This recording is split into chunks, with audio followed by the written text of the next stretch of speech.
Feathering is something that you can apply to things like masks, and you can create some very nice vignetting effects. You know those old vintage photographs that have that little bit of a blurring along the edges of the image?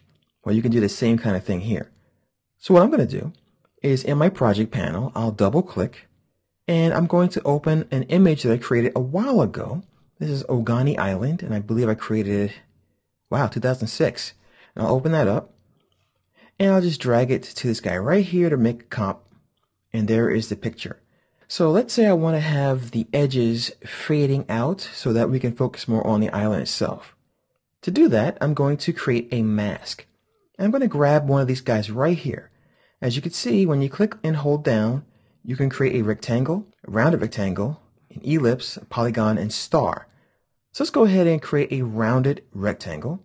And you can follow along, by the way, with any image at all. And I'm going to simply click, and when you see the black areas, the mask is already taking effect. So what happens with a mask is once you start to draw, everything goes black, and you slowly reveal what's behind that mask. So I'll let go right here. And to see the feathering property, what we're going to do is something we're going to do quite often in this tutorial is we're going to hit certain keyboard numbers to open up the properties down here. So for feathering, of course, you can guess that it's F. So I'll go ahead and hit F. And now we can see the feather property for this particular mask. Currently, it's on 0 and 0 pixels.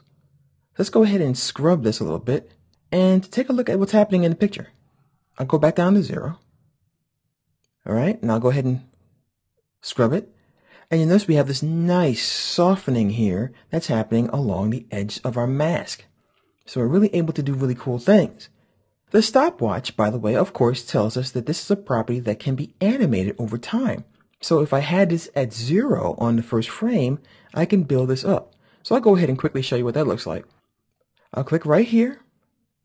And now we have this little diamond, which is our first keyframe. And I'm going to make sure it says 0. And I'm going to simply move my current time indicator over here, and I'll scrub it up quite a bit. Now let's see what we have. I'll go ahead and click on my selection tool and deselect by clicking away from it, and I'll scrub backwards, and the mask goes away, and now the feathering shows up. So it's a really cool effect that you can use to create all kinds of cool things. Some examples? Well, let's say one of your characters gets bonked on the head with a baseball bat. Well, his vision is going to be kind of blurry like this. So that's just an example of one of the ways you can use feathering on your footage.